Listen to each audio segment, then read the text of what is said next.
ਸਵਾਗਤ ਹੈ ਤੁਹਾਡਾ ਰਿਵੀਜ਼ਨ ਸੈਕਸ਼ਨ 'ਚ। ਅੱਜ ਦਾ ਟੌਪਿਕ ਹੈ ਨੌਕਰਸ਼ਾਹੀ। ਇਸ ਦੇ ਵਿੱਚ ਆਪਾਂ 1 ਅੰਕ ਵਾਲੇ 2 ਅੰਕ ਵਾਲੇ 4 ਅੰਕ ਵਾਲੇ ਪ੍ਰਸ਼ਨ ਕਰਾਂਗੇ ਅਤੇ 6 ਅੰਕ ਵਾਲੇ ਪ੍ਰਸ਼ਨ ਨੂੰ ਕਿਵੇਂ ਸੋਲਵ ਕਰਨਾ ਉਸ ਦੇ ਬਾਰੇ ਮੈਂ ਤੁਹਾਨੂੰ ਦੱਸਾਂਗਾ ਨਾਲ।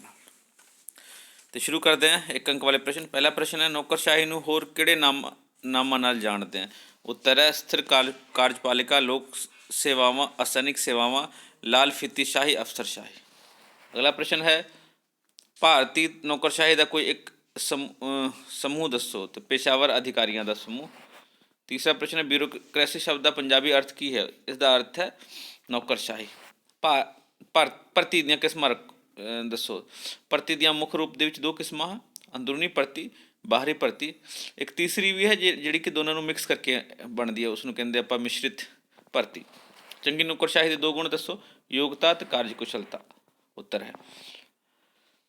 ਅਗਲਾ ਪ੍ਰਸ਼ਨ ਹੈ, ਨੌਕਰਸ਼ਾਹੀ ਦਾ ਕਾਰਜਕਾਲ ਡੈਸ਼ ਹੁੰਦਾ ਹੈ, ਯਾਨੀ ਕਿ ਸਥਾਈ ਹੁੰਦਾ, ਪਰਮਾਨੈਂਟ ਹੁੰਦਾ ਹੈ। ਨੌਕਰਸ਼ਾਹੀ ਨੂੰ ਰਾਜ ਪ੍ਰਬੰਧ ਦੀ ਡੈਸ਼ ਕਿਹਾ ਜਾਂਦਾ ਹੈ, ਰੀੜ੍ਹ ਦੀ ਹੱਡੀ ਕਿਹਾ ਜਾਂਦਾ ਹੈ। ਅਤੇ 8ਵਾਂ ਪ੍ਰਸ਼ਨ ਹੈ, ਰਾਜਨੀਤੀ ਉੱਤੇ ਆਧਾਰਿਤ ਵਿਧੀ ਦਾ ਨਾਂ ਡੈਸ਼ ਹੈ, ਸਪਲਾਈ ਸਿਸਟਮ ਹੈ, ਸਪਾਈਲ ਸਿਸਟਮ, ਸਪਲਾਈ। ਹੇਠ ਲਿਖਿਆਂ ਵਿੱਚੋਂ ਕਿਹੜਾ ਤੱਤ ਨੌਕਰਸ਼ਾਹੀ ਦਾ ਨਹੀਂ ਹੈ? ਉੱਤਰ ਪੇਸ਼ਾਵਰ ਵਰਗ, ਗੁਮਨਾਮੀ, ਸਥਾਈ ਕਾਰਜਕਾਲ ਅਤੇ ਪੱਖਪਾਤ ਰਹਿਤ। ਅਤੇ ਇਹ ਈੜੀ ਹੈ, ਇਹ ਹੈ ਸਥਾਈ ਕਾਰਜਕਾਲ। ਅਸਥਾਈ ਮਤਲਬ ਨੋਨ ਪਰਮਾਨੈਂਟ। ਨੌਕਰਸ਼ਾਹੀ ਨੋਨ ਪਰਮਾਨੈਂਟ ਨਹੀਂ ਹੁੰਦੇ, ਪਰਮਾਨੈਂਟ ਹੁੰਦੇ ਨੇ। 10ਵਾਂ ਕੁਐਸਚਨ ਹੈ, ਅਸੈਨਿਕ ਸੇਵਾਵਾਂ ਪੇਸ਼ਾਵਰ ਅਧਿਕਾਰੀਆਂ ਦਾ ਸਥਾਈ ਤਨਖਾਹ ਅਤੇ ਨਿਪੁੰਨ ਵਰਗ ਹੁੰਦਾ ਹੈ। ਇਹ ਕਥਨ ਕਿਸ ਦਾ ਹੈ? ਉੱਤਰ ਹੈ ਇਹ ਕਥਨ ਹਰਮਨ ਫਾਈਨਰ ਦਾ ਹੈ। 2 ਅੰਕਾਂ ਵਾਲੇ ਪ੍ਰਸ਼ਨ। ਨੌਕਰਸ਼ਾਹੀ ਦਾ ਅਰਥ ਸਪਸ਼ਟ ਕਰੋ। ਅਤੇ ਉੱਤਰ ਹੈ, ਨੌਕਰਸ਼ਾਹੀ ਤੋਂ ਭਾਵ ਉਹ ਕਰਮਚਾਰੀਆਂ ਤੋਂ ਹੈ ਜੋ ਦੇਸ਼ ਦਾ ਪ੍ਰਸ਼ਾਸਨ ਚਲਾਉਣ ਲਈ ਯੋਗਤਾ ਦੇ ਆਧਾਰ 'ਤੇ ਸਥਾਈ ਤੌਰ 'ਤੇ ਨਿਯੁਕਤੀ ਕੀਤੇ ਜਾਂਦੇ ਹਨ। ਯਾਨੀ ਕਿ ਇੱਕ ਵਰਗ ਹੈ ਜੋ ਕਿ ਪ੍ਰਸ਼ਾਸਨ ਚਲਾਉਣ ਲਈ ਯੋਗਤਾ ਦੇ ਆਧਾਰ 'ਤੇ, ਕੁਆਲੀਫਿਕੇਸ਼ਨ ਦੇ ਆਧਾਰ 'ਤੇ ਪਰਮਾਨੈਂਟ ਤੌਰ 'ਤੇ ਭਰਤੀ ਕੀਤੇ ਜਾਂਦੇ ਹਨ। ਦੂਸਰਾ ਪ੍ਰਸ਼ਨ, ਨੌਕਰਸ਼ਾਹੀ ਦੀਆਂ 2 ਮੁੱਖ ਵਿਸ਼ੇਸ਼ਤਾਵਾਂ ਦੱਸੋ। ਉੱਤਰ ਨੌਕਰਸ਼ਾਹੀ ਦੇ ਮੈਂਬਰ ਆਪਣੇ ਕੰਮਾਂ ਵਿੱਚ ਨਿਪੁੰਨ ਹੁੰਦੇ ਹਨ, ਯਾਨੀ ਕਿ ਨਿਪੁੰਨ ਅਤੇ ਮਾਹਿਰ ਵਰਗ ਹੁੰਦੇ ਹਨ। ਦੂਸਰਾ ਹੈ, ਨੌਕਰਸ਼ਾਹੀ ਦੇ ਮੈਂਬਰਾਂ ਦੀ ਨਿਯੁਕਤੀ ਯੋਗਤਾ ਦੇ ਆਧਾਰ 'ਤੇ ਨਿਰਪੱਖ ਰੂਪ ਵਿੱਚ ਹੁੰਦੀ, ਯਾਨੀ ਕਿ ਕੋਈ ਵੀ ਇਸ ਦੇ ਵਿੱਚ ਭਰਤੀ ਲੈ ਸਕਦਾ ਹੈ ਆਪਣੀ ਯੋਗਤਾ ਦੇ ਹਿਸਾਬ ਨਾਲ, ਕੰਪੀਟੀਸ਼ਨ ਰਾਹੀਂ। ਤੀਸਰਾ ਪ੍ਰਸ਼ਨ ਹੈ, ਲੋਕ ਸੇਵਾਵਾਂ ਦਾ ਕੀ ਮਹੱਤਵ ਹੈ? ਉੱਤਰ ਹੈ ਇਹ ਨਿਰਪੱਖ ਰਹਿੰਦਿਆਂ ਹੋਇਆਂ ਰਾਜ ਦਾ ਰਾਜ ਪ੍ਰਬੰਧ ਚਲਾਉਂਦੇ ਹਨ ਅਤੇ ਇਮਾਨਦਾਰੀ ਅਤੇ ਪੂਰੀ ਨਿਸ਼ਠਾ ਨਾਲ ਸਰਕਾਰ ਦੀਆਂ ਹਦਾਇਤਾਂ ਅਨੁਸਾਰ ਨੀਤੀਆਂ ਨੂੰ ਲਾਗੂ ਕਰਦੇ ਹਨ। ਚੌਥਾ ਪ੍ਰਸ਼ਨ ਹੈ, ਨੌਕਰਸ਼ਾਹੀ ਦੇ ਕੰਮ ਦੱਸੋ। ਉੱਤਰ ਹੈ ਮੰਤਰੀ ਮੰਡਲ ਨੂੰ ਸਹਿਯੋਗ ਦੇਣਾ ਅਤੇ ਸਰਕਾਰ ਦੀਆਂ ਨੀਤੀਆਂ ਨੂੰ ਲਾਗੂ ਕਰਨਾ।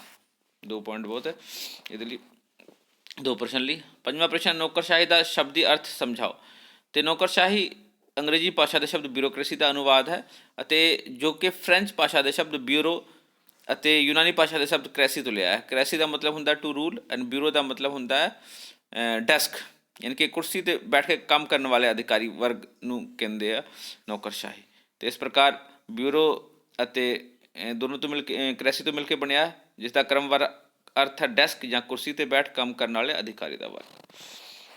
ਅਤੇ ਲੋਕ ਸੇਵਾ ਦਾ ਕੀ ਅਰਥ ਹੈ?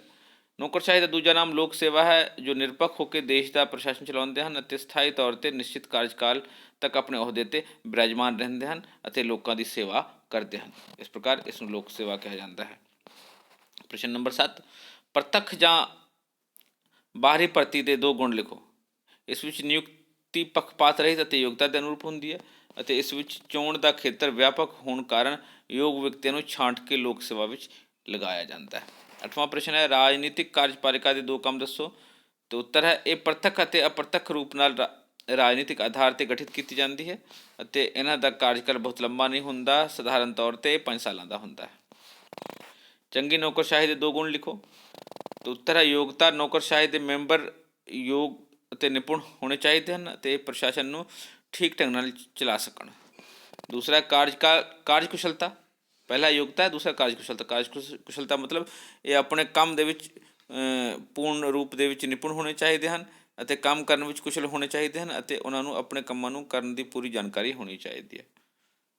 ਯੋਗਤਾ ਕਾਰਜਕੁਸ਼ਲਤਾ। ਯੋਗਤਾ ਮਤਲਬ ਉਨੀ ਕੁਆਲੀਫਿਕੇਸ਼ਨ ਹੋਣੀ ਚਾਹੀਦੀ ਹੈ, ਕਾਰਜਕੁਸ਼ਲਤਾ ਮਤਲਬ ਨਿਪੁੰਨਤਾ ਹੋਣੀ ਚਾਹੀਦੀ ਹੈ। ਅਗਲਾ ਪ੍ਰਸ਼ਨ ਹੈ, ਨੌਕਰਸ਼ਾਹੀ ਦੇ 2 ਕਾਰਜ ਲਿਖੋ। ਉੱਤਰ ਹੈ ਨੀਤੀ ਨਿਰਮਾਣ, ਦੂਸਰਾ ਨੀਤੀਆਂ ਨੂੰ ਲਾਗੂ ਕਰਨਾ। ਕਿ ਨੌਕਰਸ਼ਾਹੀ ਮੰਤਰੀ ਮੰਡਲ ਨੂੰ ਨੀਤੀ ਨਿਰਮਾਣ 'ਚ ਮਦਦ ਕਰਦੀ ਹੈ ਔਰ ਅਪਰਤੱਖ ਰੂਪ 'ਚ ਨੀਤੀ ਨਿਰਮਾਣ ਕਰਦੀ ਹੈ। ਉਸ ਤੋਂ ਬਾਅਦ ਨੀਤੀ ਲਾਗੂ ਕਰਨਾ, ਇਹ ਜੋ ਵੀ ਨੀਤੀ ਨਿਰਮਾਣ ਹੋਇਆ ਹੈ ਮੰਤਰੀ ਮੰਡਲ ਦੁਆਰਾ ਉਸ ਨੂੰ ਲਾਗੂ ਕਰਦੀਆਂ ਹਨ ਅਤੇ ਨਾਲ ਅਤੇ ਇਮਾਨਦਾਰੀ ਨਾਲ ਕੰਮ ਕਰਦੀਆਂ ਹੈ। ਅੱਗੇ ਚੱਲਦੇ 4 ਅੰਕਾਂ ਵਾਲੇ ਪ੍ਰਸ਼ਨ। 4 ਅੰਕਾਂ ਵਾਲੇ ਪ੍ਰਸ਼ਨ ਦੇ ਵਿੱਚ ਇੱਕ ਗੱਲ ਯਾਦ ਰੱਖਣਾ ਦੋਸਤੋ ਕਿ ਇਸ ਨੂੰ ਐਕਸਪਲੇਨ ਜ਼ਰੂਰ ਕਰਨਾ ਹੈ ਪੁਆਇੰਟਾਂ ਨੂੰ, ਕਿਉਂਕਿ ਜਦ ਤੱਕ ਤੁਸੀਂ ਐਕਸਪਲੇਨ ਨਹੀਂ ਕਰਦੇ 4 ਅੰਕਾਂ ਵਾਲੇ ਦੇ ਵਿੱਚ ਕਈ ਵਾਰੀ ਪੂਰੇ ਨੰਬਰ ਆਉਣ ਦੇ ਚਾਂਸਿਸ ਘੱਟ ਹੋ ਜਾਂਦੇ ਆ। ਅਤੇ 4 ਅੰਕਾਂ ਵਾਲੇ ਪ੍ਰਸ਼ਨ ਨੂੰ ਹੀ ਤੁਸੀਂ ਜੇ ਉਸ ਦੇ ਵਿੱਚ ਥੋੜ੍ਹੀ ਭੂਮਿਕਾ ਸਟਾਰਟਿੰਗ ਦੇ ਵਿੱਚ, ਯਾਨੀ ਕਿ ਪ੍ਰਸ਼ਨ ਦੀ ਸ਼ੁਰੂਆਤ ਹੈ ਮੰਨ ਲਓ, ਅਤੇ ਇੱਥੇ ਮੈਂ ਇਸ ਨੂੰ ਲੈਣਾ ਭੂਮਿਕਾ ਲਿਖ ਦਿੰਦੇ ਹੋ। ਫੋਰ ਐਗਜ਼ਾਮਪਲ ਨੌਕਰਸ਼ਾਹੀ ਦੀਆਂ 4 ਮੁੱਖ ਵਿਸ਼ੇਸ਼ਤਾ ਦੱਸੋ, ਅਤੇ ਨੌਕਰਸ਼ਾਹੀ ਦੇ ਮੈਂਬਰ ਆਪਣੇ ਕੰਮ ਵਿੱਚ ਨਿਪੁੰਨ ਅਤੇ ਮਾਹਿਰ ਹੁੰਦੇ ਹਨ। ਇਸ ਪੁਆਇੰਟ ਨੂੰ ਐਕਸਪਲੇਨ ਕਰ ਦਿੰਦਾ ਕਿ ਕਿਸ ਤਰੀਕੇ ਨਾਲ ਉਹਨਾਂ ਦੀ ਕੁਆਲੀਫਿਕੇਸ਼ਨ ਹੁੰਦੀ ਹੈ, ਐਕਸਪਰਟ ਹੁੰਦੇ ਨੇ ਅਤੇ ਔਰ ਆਪਣੇ ਕੰਮ ਦੇ ਵਿੱਚ ਮਾਹਿਰ ਹੁੰਦੇ ਹਨ, ਅਤੇ ਇਸੇ ਲਈ ਹੀ ਉਹ ਪਰਟੀਕੂਲਰ ਪੋਸਟ ਲਈ ਭਰਤੀ ਕੀਤੀ ਜਾਂਦੀ ਉਹਨਾਂ ਨੂੰ, ਤਾਂ ਉਹਨਾਂ ਦੀ ਯੋਗਤਾ ਦੇ ਆਧਾਰ 'ਤੇ। ਦੂਸਰਾ, ਨੌਕਰਸ਼ਾਹੀ ਦੇ ਮੈਂਬਰ ਦੀ ਨਿਯੁਕਤੀ ਯੋਗਤਾ ਦੇ ਆਧਾਰ 'ਤੇ ਨਿਰਪੱਖ ਰੂਪ ਵਿੱਚ ਕੀਤੀ ਜਾਂਦੀ ਹੈ, ਯਾਨੀ ਕਿ ਇੱਕ ਪ੍ਰੋਪਰ ਕੁਆਲੀਫਿਕੇਸ਼ਨ ਹੁੰਦੀ ਹੈ ਔਰ ਹਰ ਕੋਈ ਜੋ ਉਸ ਕੁਆਲੀਫਿਕੇਸ਼ਨ ਨੂੰ ਰੱਖਦਾ ਹੈ ਉਹ ਉਸ ਟੈਸਟ ਦੇ ਕੇ ਆਪਣੀ ਭਰਤੀ ਕਰਵਾ ਸਕਦਾ ਹੈ, ਪਾਸ ਕਰਕੇ ਟੈਸਟ ਨੂੰ ਮੈਰਿਟ ਦੇ ਆਧਾਰ 'ਤੇ। ਅਤੇ ਇਸ ਤੋਂ ਬਾਅਦ ਹੈ ਇਸ ਦੇ ਢਾਂਚੇ ਵਿੱਚ ਵੱਖ ਵੱਖ ਅਹੁਦਿਆਂ ਦੀ ਤਰਤੀਬ ਹੁੰਦੀ, ਯਾਨੀ ਕਿ ਹਾਇਰਾਰਕੀ ਹੁੰਦੀ ਹੈ ਅਹੁਦਿਆਂ ਦੀ, ਔਰ ਇਹ ਇੱਕ ਉੱਪਰ ਤੋਂ ਥੱਲੇ ਔਰ ਥੱਲੇ ਤੋਂ ਉੱਪਰ ਤੱਕ ਇੱਕ ਤਰਤੀਬਵਾਰ ਅਹੁਦਾ ਹੁੰਦਾ ਹੈ ਇਹਨਾਂ ਦਾ। ਇਸ ਵਿੱਚ ਕਾਰਜਕੁਸ਼ਲਤਾ ਨੂੰ ਬਣਾਏ ਰੱਖਣ ਲਈ ਮੈਂਬਰ ਦੀ ਤਰੱਕੀ ਦੀ ਵਿਵਸਥਾ ਵੀ ਹੈ, ਯਾਨੀ ਕਿ ਲੋਅਰ ਪੋਸਟ ਤੋਂ ਉੱਪਰ ਪੋਸਟ ਜਾਣ ਲਈ ਤਰੱਕੀ ਦੀ ਵਿਵਸਥਾ ਹੁੰਦੀ ਹੈ। ਅਤੇ ਇਸ ਤਰੀਕੇ ਨਾਲ ਤੁਸੀਂ ਇਸ ਪੁਆਇੰਟ ਨੂੰ ਐਕਸਪਲੇਨ ਕਰੋਗੇ 4 ਪੁਆਇੰਟਾਂ ਨੂੰ, ਔਰ ਉਸ ਤੋਂ ਬਾਅਦ ਭੂਮਿਕਾ ਲਿਖ ਦਿੱਤਾ ਸੀਗਾ ਕਿ ਭੂਮਿਕਾ 'ਚ ਲਿਖਣਾ ਸੀਗਾ ਕਿ ਨੌਕਰਸ਼ਾਹੀ ਕੀ ਹੁੰਦੀ ਹੈ, ਔਰ ਉਸ ਤੋਂ ਬਾਅਦ ਅਗਰ ਕੋਈ ਪਰਿਭਾਸ਼ਾ ਯਾਦ ਹੈ ਤਾਂ ਲਿਖ ਸਕਦੇ ਹੋ। ਉਸ ਤੋਂ ਬਾਅਦ ਸਿੱਟਾ ਵੀ ਤੁਸੀਂ ਲਿਖ ਦੇਣਾ, ਅਤੇ ਤੁਸੀਂ ਸਿੱਟਾ 'ਚ ਲਿਖ ਸਕਦੇ ਹੋ ਕਿ ਨੌਕਰਸ਼ਾਹੀ ਜਿਹੜੀ ਹੈ ਉਹ ਪੇਸ਼ੇਵਰ ਨਿਪੁੰਨ ਵਰਗ ਹੁੰਦੀ ਹੈ, ਸਪੈਸ਼ਲ ਕਾਰਜ ਦੇ ਲਈ ਇਹਨਾਂ ਦੀ ਭਰਤੀ ਕੀਤੀ ਜਾਂਦੀ ਹੈ, ਅਤੇ ਇਹ ਸਥਾਈ ਰੂਪ 'ਚ ਹੁੰਦੇ ਹਨ, ਇਹ ਪੱਖਪਾਤ ਰਹਿਤ ਹੁੰਦੇ ਹਨ, ਇਹ ਯੋਗਤਾ ਦੇ ਆਧਾਰ 'ਤੇ ਭਰਤੀ ਕੀਤੇ ਜਾਂਦੇ ਹਨ, ਅਤੇ ਇਹ ਸਾਰੀ ਨੌਕਰਸ਼ਾਹੀ ਦੀਆਂ ਕੁਛ ਵਿਸ਼ੇਸ਼ਤਾਵਾਂ ਹਨ। ਇਸ ਪ੍ਰਕਾਰ ਇਹ 4 ਅੰਕ ਦੇ ਨਾਲ ਤੁਸੀਂ ਇਸ ਨੂੰ 6 ਅੰਕ ਲਈ ਵੀ ਲਿਖ ਸਕਦੇ ਹੋ। ਅਗਲਾ ਪ੍ਰਸ਼ਨ ਹੈ ਪ੍ਰਤੱਖ ਜਾਂ ਭਾਰੀ ਭਰਤੀ ਦੇ 4 ਗੁਣ ਲਿਖੋ। ਬਸ ਇਸ ਦੇ ਵਿੱਚ ਵੀ ਤੁਸੀਂ ਜੇ ਇੱਦਾਂ ਦਾ 6 ਨੰਬਰ ਦਾ ਕੁਸ਼ਚਨ ਆਉਂਦਾ ਤਾਂ ਭਰਤੀ ਬਾਰੇ ਥੋੜ੍ਹਾ ਜਿਹਾ ਭੂਮਿਕਾ ਲਿਖ ਦੇਣਾ। ਉਸ ਤੋਂ ਬਾਅਦ ਭਰਤੀ ਕੀ ਹੁੰਦੀ ਹੈ, ਜਦੋਂ ਕਿਸੇ ਪੋਜੀਸ਼ਨ ਲਈ ਭਰਤੀ ਕੀਤੀ ਜਾਂਦੀ ਹੈ, ਕਿਸੇ ਪੋਸਟ ਲਈ ਭਰਤੀ ਕੀਤੀ ਜਾਂਦੀ ਹੈ। ਬਾਹਰੀ ਰੂਪ ਦੇ ਵਿੱਚ ਭਰਤੀ ਉਹ ਹੁੰਦੀ ਜਦੋਂ ਕਿ ਇਹ ਓਪਨ ਹੁੰਦਾ ਸਾਰਿਆਂ ਲਈ, ਔਰ ਕੋਈ ਵੀ ਆਪਣੀ ਯੋਗਤਾ ਦੇ ਆਧਾਰ 'ਤੇ ਭਰਤੀ ਵਿੱਚ ਸ਼ਾਮਿਲ ਹੋ ਸਕਦਾ ਹੈ ਔਰ ਆਪਣੀ ਅਪਾਇੰਟਮੈਂਟ ਕਰਵਾ ਸਕਦਾ ਹੈ। ਅਤੇ ਇਸ ਦੇ 4 ਮੁੱਖ ਗੁਣ ਇਸ ਪ੍ਰਕਾਰ ਹਨ। ਇਸ ਵਿੱਚ ਨਿਯੁਕਤੀ ਪੱਖਪਾਤ ਰਹਿਤ ਅਤੇ ਯੋਗਤਾ ਦੇ ਅਨੁਰੂਪ ਹੁੰਦੀ ਹੈ, ਯਾਨੀ ਕਿ ਕੋਈ ਵੀ ਹਿੱਸਾ ਲੈ ਸਕਦਾ ਹੈ, ਬਸ ਯੋਗਤਾ ਹੋਣੀ ਚਾਹੀਦੀ ਹੈ ਉਸ ਦੇ ਵਿੱਚ, ਔਰ ਅਪੀਅਰ ਹੋ ਸਕਦਾ ਪੇਪਰ 'ਚ। ਜੇ ਸਿਲੈਕਸ਼ਨ ਹੁੰਦੀ ਅਤੇ ਉਸ ਨੂੰ ਅਪਾਇੰਟਮੈਂਟ ਮਿਲ ਜਾਂਦੀ ਹੈ। ਉਸ ਤੋਂ ਬਾਅਦ ਇਸ ਵਿੱਚ ਚੋਣ ਦਾ ਖੇਤਰ ਵਿਆਪਕ ਹੋਣ ਕਾਰਨ ਯੋਗ ਵਿਅਕਤੀਆਂ ਨੂੰ ਛਾਂਟ ਕੇ ਲੋਕ ਸੇਵਾ ਵਿੱਚ ਲਗਾਇਆ ਜਾਂਦਾ ਹੈ, ਕਿਉਂਕਿ ਚੋਣ ਦਾ ਖੇਤਰ ਬੜਾ ਵਿਆਪਕ ਹੈ, ਬਹੁਤ ਸਾਰੇ ਲੋਕ ਇਸ ਦੇ ਵਿੱਚ ਟੈਸਟ ਦੇ ਵਿੱਚ ਅਪੀਅਰ ਹੁੰਦੇ ਆ, ਅਤੇ ਮੈਰਿਟ ਜਿਹਨਾਂ ਦੀ ਆਉਂਦੀ ਹੈ ਉਹਨਾਂ ਨੂੰ ਹੀ ਰੱਖਿਆ ਜਾਂਦਾ ਹੈ। ਉਸ ਤੋਂ ਬਾਅਦ ਇਸ ਵਿੱਚ ਯੂਥ ਨੂੰ ਚੰਗੀ ਸਿਖਲਾਈ ਨਾਲ ਲੋਕ ਸੇਵਾ ਵਿੱਚ ਸ਼ਾਮਿਲ ਕੀਤਾ ਜਾਂਦਾ ਹੈ। ਇਸ ਦੇ ਵਿੱਚ ਟ੍ਰੇਨਿੰਗ ਦਿੱਤੀ ਜਾਂਦੀ ਹੈ ਤਾਂ ਕਿ ਉਹ ਪਰਿਪੱਕਵ ਹੋ ਜਾਣ ਅਤੇ ਉਸ ਕੰਮ ਨੂੰ ਵਧੀਆ ਤਰੀਕੇ ਨਾਲ ਕਰ ਸਕਣ। ਉਸ ਤੋਂ ਬਾਅਦ ਉਸ ਨੂੰ ਸ਼ਾਮਿਲ ਕੀਤਾ ਜਾਂਦਾ ਹੈ ਇਨੀਸ਼ੀਅਲੀ ਤੌਰ 'ਤੇ।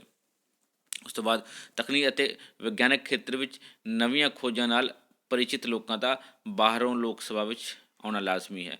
ਬਾਹਰੋਂ ਮਤਲਬ ਕਿ ਵੀ ਓਪਨ ਭਰਤੀ ਰਾਹੀਂ, ਅਤੇ ਕਿਉਂਕਿ ਨਵੀਆਂ ਖੋਜਾਂ ਜਿਹੜੀਆਂ ਹੈ, ਨਵੀਆਂ ਐਜੂਕੇਸ਼ਨ 'ਤੇ ਨਵੇਂ ਹੀ ਜਿਹੜੇ ਬੱਚੇ ਆ ਉਹ ਸਿੱਖ ਕੇ ਆਉਂਦੇ, ਅਤੇ ਉਹਨਾਂ ਦਾ ਭਰਤੀ ਹੋਣਾ ਬੜਾ ਜ਼ਰੂਰੀ ਹੈ। ਇਸ ਪ੍ਰਕਾਰ ਅਸੀਂ ਦੇਖਦੇ ਹਾਂ ਕਿ ਇੰਜੀਨੀਅਰਿੰਗ ਸੇਵਾਵਾਂ ਹੈਗੀਆਂ ਔਰ ਐਡਮਿਨਿਸਟ੍ਰੇਟਿਵ ਸੇਵਾਵਾਂ 'ਚ, ਈਵਨ ਪੁਲਿਸ ਸੇਵਾਵਾਂ 'ਚ ਨਵੇਂ ਬੱਚੇ ਆਉਂਦੇ ਰਾਈਟ। ਅਤੇ ਇਸ ਤੋਂ ਬਾਅਦ ਤੁਸੀਂ ਭੂਮਿਕਾ ਤੋਂ ਬਾਅਦ ਇੱਥੇ ਸਿੱਟਾ ਲਿਖ ਸਕਦੇ ਹੋ ਕਿ ਕਿਸ ਤਰੀਕੇ ਨਾਲ ਬਾਹਰੀ ਭਰਤੀ ਦੇ ਕੀ ਫਾਇਦੇ ਹਨ, ਕਿ ਵੀ ਸਾਰਿਆਂ ਨੂੰ ਬਰਾਬਰ ਮੌਕਾ ਮਿਲਦਾ ਹੈ ਅਤੇ ਅੱਛੇ ਅਤੇ ਕੁਸ਼ਲ ਅਤੇ ਜੋਸ਼ੀਲੇ ਬੰਦੇ ਕੰਮ 'ਚ ਲਾਏ ਜਾਂਦੇ ਹਨ।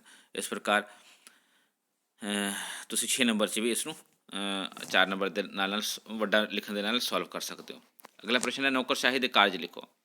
ਅਤੇ ਨੌਕਰਸ਼ਾਹੀ ਦਾ ਕਾਰਜ ਹੈ ਨੰਬਰ 1 ਨੀਤੀ ਨਿਰਮਾਣ ਕਰਨਾ। ਨੌਕਰਸ਼ਾਹੀ ਮੰਤਰੀ ਮੰਡਲ ਨੂੰ ਨੀਤੀ ਨਿਰਮਾਣ 'ਚ ਮਦਦ ਕਰਦੀ ਹੈ, ਔਰ ਇਹ ਬੜਾ ਹੈਲਪ ਹੁੰਦਾ ਕਿਉਂਕਿ ਮੰਤਰੀ ਮੰਡਲ ਜਿਹੜੀ ਹੈ ਇੱਕ ਕਿਸਮ ਦਾ ਸਕੈਲਟਨ ਹੀ ਬਣਾਉਂਦੀ ਹੈ ਕਿਸੇ ਵੀ ਕਾਨੂੰਨ ਦਾ, ਉਸ ਦੇ ਵਿੱਚ ਮੇਨ ਪੁਆਇੰਟਾਂ ਨੂੰ ਔਰ ਬਾਕੀ ਡਿਟੇਲ ਦੇ ਵਿੱਚ ਸਾਰੀ ਜੋ ਨੀਤੀ ਨਿਰਮਾਣ 'ਚ ਸਹਿਯੋਗ ਇਹ ਨੌਕਰਸ਼ਾਹੀ ਦਾ ਹੀ ਮਿਲਦਾ ਹੈ। ਉਸ ਤੋਂ ਬਾਅਦ ਨੀਤੀ ਲਾਗੂ ਕਰਨਾ ਦੂਸਰਾ ਪੁਆਇੰਟ ਹੈ। ਇਹ ਨੀਤੀ ਨਿਰਮਾਣ ਦੇ ਨਾਲ ਨੀਤੀ ਲਾਗੂ ਕਰਨ ਦੇ ਵਿੱਚ ਕਾਰਜਕੁਸ਼ਲ ਹੁੰਦੇ, ਕਿਉਂਕਿ ਇਹ ਪਰਮਾਨੈਂਟ ਵਰਗ ਹੁੰਦੇ ਅਤੇ ਇਮਾਨਦਾਰੀ ਨਾਲ ਨਿਰਪੱਖ ਹੋ ਕੇ ਨੀਤੀਆਂ ਨੂੰ ਲਾਗੂ ਕਰਦੇ। ਉਸ ਤੋਂ ਬਾਅਦ ਹੈ ਪ੍ਰਸ਼ਾਸਨ ਚਲਾਉਣਾ। ਇਸ ਦਾ ਮੁੱਖ ਕੰਮ ਪ੍ਰਸ਼ਾਸਨ ਚਲਾਉਣਾ ਹੁੰਦਾ ਹੈ। ਆਧੁਨਿਕ ਸਮਾਜ ਵਿੱਚ ਸਰਕਾਰ ਅੱਗੇ ਪਈਆਂ ਗੁੰਝਲਦਾਰ ਔਂਕੜਾਂ ਨੂੰ ਨੌਕਰਸ਼ਾਹੀ ਹੀ ਹੱਲ ਕਰਦਾ ਹੈ, ਕਿਉਂਕਿ ਸਰਕਾਰ ਦੇ ਵਿੱਚ ਜਿਹੜੇ ਮੰਤਰੀ ਆਉਂਦੇ ਆ ਉਹ ਨਵੇਂ ਹੁੰਦੇ ਨੇ ਔਰ ਟ੍ਰੇਨਡ ਨਹੀਂ ਹੁੰਦੇ ਨੇ ਉਹ ਪਰਟੀਕੂਲਰ ਪਰਪਜ਼ ਲਈ। ਇਸ ਲਈ ਜਿਹੜਾ ਹੈ ਪ੍ਰਸ਼ਾਸਨ ਚਲਾਉਣ ਦਾ ਕੰਮ ਜਿਹੜਾ ਹੈ ਇਹ ਨੌਕਰਸ਼ਾਹੀ ਦਾ ਹੀ ਹੁੰਦਾ ਹੈ। ਅਰਧ ਵਿਧਾਨਿਕ ਕੰਮ ਮੰਤਰੀ ਮੰਡਲ ਦੁਆਰਾ ਪੇਸ਼ ਕੀਤੇ ਜਾਣ ਵਾਲੇ ਬਿੱਲਾਂ ਦੀ ਰੂਪ ਰੇਖਾ ਤਿਆਰ ਕਰਦੇ ਹਨ ਅਤੇ ਪਾਸ ਕੀਤੇ ਬਿੱਲਾਂ ਨੂੰ ਵਿਸਥਾਰ ਰੂਪ ਦੇਣ ਦਾ ਵੀ ਕੰਮ ਨੌਕਰਸ਼ਾਹੀ ਕਰਦੇ ਹਨ। ਯਾਨੀ ਕਿ ਅੱਧੇ ਤੋਂ ਜ਼ਿਆਦਾ ਕਹਿ ਸਕਦੇ ਹਾਂ ਆਪਾਂ ਕਿ ਵਿਧਾਨਿਕ ਕੰਮ ਯਾਨੀ ਕਿ ਕਾਨੂੰਨ ਬਣਾਉਣ ਦਾ ਕੰਮ ਵੀ ਇਹੀ ਕਰਦੇ ਹਨ। ਇਸ ਤੋਂ ਬਾਅਦ ਇਹਦਾ ਸਿੱਟਾ ਲਿਖ ਕੇ ਤੁਸੀਂ ਔਰ ਸੇਮ ਵੇ ਦਾ ਇੰਟਰੋਡਕਸ਼ਨ ਲਿਖ ਕੇ ਤੁਸੀਂ ਇਹਨੂੰ 6 ਨੰਬਰ 'ਚ ਵੀ ਕਨਵਰਟ ਕਰ ਸਕਦੇ ਹੋ। ਅੱਗੇ ਆਉਂਦੇ ਹਾਂ ਚੰਗੇ ਨੌਕਰਸ਼ਾਹੀ ਦੇ ਗੁਣ। ਨੌਕਰਸ਼ਾਹੀ ਦੇ ਗੁਣ ਹੁੰਦੀ ਕਿ ਵੀ ਉਹ ਕੁਆਲੀਫਾਈਡ ਹੁੰਦਾ, ਯਾਨੀ ਕਿ ਯੋਗਤਾ ਹੁੰਦੀ ਹੈ। ਨੌਕਰਸ਼ਾਹੀ ਦੇ ਮੈਂਬਰ ਯੋਗ ਹੋਣ ਦੇ ਨਾਲ ਨਿਪੁੰਨ ਹੋਣੇ ਚਾਹੀਦੇ ਹਨ ਤਾਂ ਜੋ ਕਿ ਉਹ ਪ੍ਰਸ਼ਾਸਨ ਨੂੰ ਠੀਕ ਢੰਗ ਨਾਲ ਚਲਾ ਸਕਣ। ਹੁਣ ਇਸ ਕੁਐਸਚਨ ਨੂੰ ਅਗਰ ਅਸੀਂ 6 ਨੰਬਰ 'ਚ ਅਟੈਂਪਟ ਕਰਦੇ ਹਾਂ ਤਾਂ ਇਸ ਤੋਂ ਪਹਿਲਾਂ ਭੂਮਿਕਾ ਲਿਖ ਲਓ ਕਿ ਨੌਕਰਸ਼ਾਹੀ ਕੀ ਹੁੰਦਾ ਹੈ, ਥੋੜ੍ਹਾ ਜਿਹਾ ਉਹਦਾ ਅਰਥ ਕਰ ਦਿਓ। ਬਿਊਰੋਕਰੇਸੀ ਸ਼ਬਦ ਨੂੰ ਦੋਨੇ ਬਿਊਰੋ ਪਲੱਸ ਕ੍ਰੇਸੀ ਦਾ ਅਰਥ ਕੱਢਣ ਤੋਂ ਬਾਅਦ ਕਹਿ ਦਿਓ ਕਿ ਵੀ ਔਰ ਇਹ ਚੰਗੇ ਨੌਕਰਸ਼ਾਹੀ ਦੇ ਗੁਣ ਹੈਗੇ। ਫਿਰ ਸਾਰੇ ਯੋਗਤਾ ਲਿਖ ਦਿੱਤਾ ਕਿ ਯੋਗਤਾ ਹੋਣੀ ਚਾਹੀਦੀ ਹੈ, ਉਹਨੂੰ ਐਕਸਪਲੇਨ ਕਰ ਦਿੱਤਾ। ਉਸ ਤੋਂ ਬਾਅਦ ਕਾਰਜਕੁਸ਼ਲਤਾ, ਇਸ ਦੇ ਮੈਂਬਰ ਆਪਣੇ ਕੰਮ ਵਿੱਚ ਕੁਸ਼ਲ ਹੋਣੇ ਚਾਹੀਦੇ ਹਨ ਅਤੇ ਉਹਨਾਂ ਨੂੰ ਆਪਣੇ ਕੰਮਾਂ ਨੂੰ ਕਰਨ ਦੀ ਪੂਰੀ ਜਾਣਕਾਰੀ ਹੋਣੀ ਚਾਹੀਦੀ। ਇਮਾਨਦਾਰੀ, ਨੌਕਰਸ਼ਾਹੀ ਦੇ ਮੈਂਬਰ ਇਮਾਨਦਾਰ ਹੋਣੇ ਚਾਹੀਦੇ ਹਨ ਅਤੇ ਭ੍ਰਸ਼ਟ ਨਹੀਂ ਹੋਣੇ ਚਾਹੀਦੇ ਹਨ ਤਾਂ ਕਿ ਉਹ ਜਨ ਸੇਵਾ, ਕਲਿਆਣ ਔਰ ਲੋਕ ਸੇਵਾ ਕਰ ਸਕਣ। ਉਸ ਤੋਂ ਬਾਅਦ ਨਿਰਪੱਖਤਾ, ਨੌਕਰਸ਼ਾਹੀ ਦੇ ਮੈਂਬਰ ਪੱਖਪਾਤ ਨਾ ਹੋਣ ਅਤੇ ਸਰਗਰਮ ਰਾਜਨੀਤੀ ਤੋਂ ਦੂਰ ਹੋਣੇ ਚਾਹੀਦੇ ਹਨ ਤਾਂ ਕਿ ਉਹ ਆਮ ਲੋਕਾਂ ਦੀ ਭਲਾਈ ਦਾ ਕੰਮ ਕਰ ਸਕਣ। ਰਾਈਟ। ਇਸ ਤੋਂ ਇਲਾਵਾ ਇਸ ਦੇ ਵਿੱਚ ਤੁਸੀਂ ਸਿੱਟਾ ਵੀ ਵਧੀਆ ਲਿਖ ਸਕਦੇ ਹੋ ਕਿ ਵੀ ਸਿੱਟੇ ਵਜੋਂ ਕੀ ਕਿਹਾ ਜਾ ਸਕਦਾ ਹੈ ਕਿ ਨੌਕਰਸ਼ਾਹੀ ਨੂੰ ਕਦੇ ਵੀ ਕਿਸੇ ਪਾਰਟੀ ਨਾਲ ਜਾਂ ਕਿਸੇ ਸਰਕਾਰੀ ਏਜੰਡੇ ਨਾਲ ਜਿਹੜਾ ਹੈ ਪਾਰਟੀ ਵਾਈਜ਼ ਜੋ ਕੰਮ ਹੁੰਦਾ ਉਸ ਦੇ ਵਿੱਚ ਸ਼ਾਮਿਲ ਨਹੀਂ ਹੋਣਾ ਚਾਹੀਦਾ। ਔਰ ਉਸ ਤੋਂ ਬਾਅਦ ਇਮਾਨਦਾਰ, ਨਿਰਪੱਖ ਅਤੇ ਲੋਕਾਂ ਦੇ ਲਈ ਕੰਮ ਕਰਨਾ ਚਾਹੀਦਾ ਹੈ। ਇਸ ਤਰੀਕੇ ਕਰਕੇ ਤੁਸੀਂ ਸਿੱਟਾ ਬਣਾ ਸਕਦੇ ਹੋ ਔਰ 6 ਨੰਬਰ ਦਾ ਪ੍ਰਸ਼ਨ ਇਵੇਂ ਬਣ ਜਾਏਗਾ।